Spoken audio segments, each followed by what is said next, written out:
আমরা আজকে আরাফাত রহমান কোকোর স্মৃতি এই উন্মুক্ত ফুটবল টুর্নামেন্টের শুভ উদ্বোধন লগ্নে যারা এই সুন্দর আয়োজনের সাথে সম্পৃক্ত, আমি আমার ব্যক্তিগত তরফ থেকে এবং আমার প্রাণপ্রিয় সংগঠন বিএনপি পরিবারের পক্ষ থেকে তাদের সকলকে সংগ্রামী শুভেচ্ছা অভিনন্দন জানাচ্ছি। আমাদের অতিথিবৃন্দ সবাইকে আমরা চিনি, আমি কারো নাম বললাম না। কর্মকর্তাবৃন্দ, খেলা পরিচালনার দায়িত্বে যে সমস্ত জাতীয় পর্যায়ের রেফারিরা আজকে এই খেলা পরিচালনা করবেন, সকলের প্রতি আমাদের সবিনয় নিবেদন থাকবে, একটা ফুটবল টুর্নামেন্ট আয়োজন আসলে অনেক কঠিন। আমরা ছোটোবেলায় আমি ব্যক্তিগতভাবে ফুটবলের সাথে জড়িত ছিলাম এবং বিভিন্ন টুর্নামেন্ট করাটা একটা নেশার পর্যায়ে ছিল। যারা এই সমস্ত টুর্নামেন্ট আয়োজন করে তাদের পরিমাণ অক্লান্ত পরিশ্রম, এটা ছোট পরিসরে হোক বড় পরিসরে হোক, এই টুর্নামেন্টকে সফল কাম করা, পরিসমাপ্তি করা।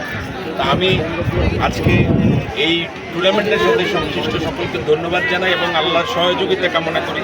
আল্লাহ যেন সুন্দরভাবে এই টুর্নামেন্টের পরিসমাপ্তি তাদের আন্তরিক প্রচেষ্টায় যেন আল্লাহর রহমত, বরকত এবং আল্লাহর সহযোগিতা কামনা করে আমি আজকে আপনাদের প্রতি সবিনয় অনুরোধ জানাবো।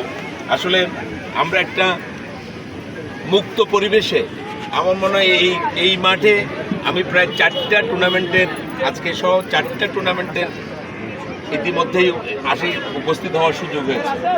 গত 17 বছর বাংলাদেশের ক্রীড়াঙ্গন, বাংলাদেশের সামাজিক প্রেক্ষাপট আপনারা জানেন। সমাজের কিশোর গ্যাং তৈরি করা এবং মাদকাসক্ত তৈরি করা ছাড়া, বিকলাঙ্গ সমাজ প্রতিষ্ঠা করা ছাড়া সামাজিক কোনো উন্নয়ন ঘটে নাই। আমরা খেলাধুলার যে প্রাণচাঞ্চল্য, খেলাধুলার মাধ্যমে সুস্থ আগামী প্রজন্ম তৈরি করা, এগুলো আমাদের মাঝ থেকে হারিয়ে যেতে বসেছিল। আজকে নতুন আঙ্গিকে নতুন এই বাংলাদেশ, আমরা যেন একটা স্বপ্নের বাংলাদেশ তৈরি করতে পারি।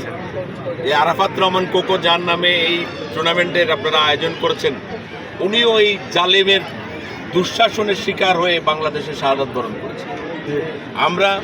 উনি আরাফাত রহমান কোকো নীরবে বাংলাদেশের ক্রিকেটকে সমৃদ্ধ করেছে, বাংলাদেশের খেলাধুলাকে সমৃদ্ধ করেছে। আমরা প্রত্যাশা রাখি একটা বৈষম্যহীন সমাজ প্রতিষ্ঠা হবে। দেশনায়ক তারেক রহমানের নেতৃত্বে আমরা 31 দফার আলোকে একটা সুন্দর বাংলাদেশ গড়ে তুলব, যে বাংলাদেশ সারা পৃথিবীর বুকে মাথা উঁচু করে দাঁড়ায়। সেই বাংলাদেশের পথে আমাদেরকে কাজ করতে হবে, তবে সতর্ক থাকতে হবে, সাবধান থাকতে হবে। আমাদের মধ্যে কোনো অনুপ্রবেশকারী যেন কোনোভাবে আমাদের মধ্যে প্রবাহিত হয়ে আমাদের এই অগ্রযাত্রাকে যেন মানুষের কাছে প্রশ্নবিদ্ধ করতে না পারে, সেজন্য সবাই সজাগ থাকবেন। আমি এই টুর্নামেন্টের সর্বাঙ্গীন সফলতা কামনা করে ইনশাআল্লাহ আপনাদের এই প্রচেষ্টা এগিয়ে যাবে। এই রেলওয়ে, বিশেষ করে রেলওয়ে এলাকার সন্তান যারা, আমরা রেল পরিবারের সন্তান যারা, আমরা নিম্ন মধ্যবিত্ত পরিবারের সন্তান, আমাদের স্বাদ আছে, সাধ্য নাই, কিন্তু এই সীমিত সামর্থ্য নিয়ে, সীমিত সাধ্য নিয়ে আমরা যেন দেশের কল্যাণে কাজ করতে পারি, এই প্রত্যাশা ব্যক্ত করে আপনাদের সবাইকে ধন্যবাদ জানিয়ে এই টুর্নামেন্টের শুভ উদ্বোধন ঘোষণা করছি।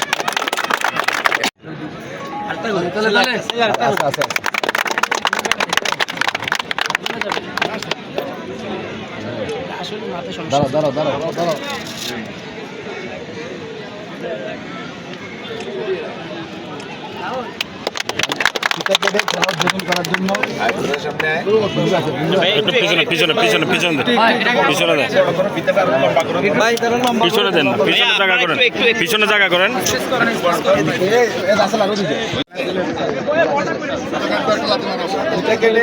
উদ্বোধন করার জন্য বিনীত অনুরোধ জানাচ্ছি। খেলার উদ্বোধন হচ্ছে এখন।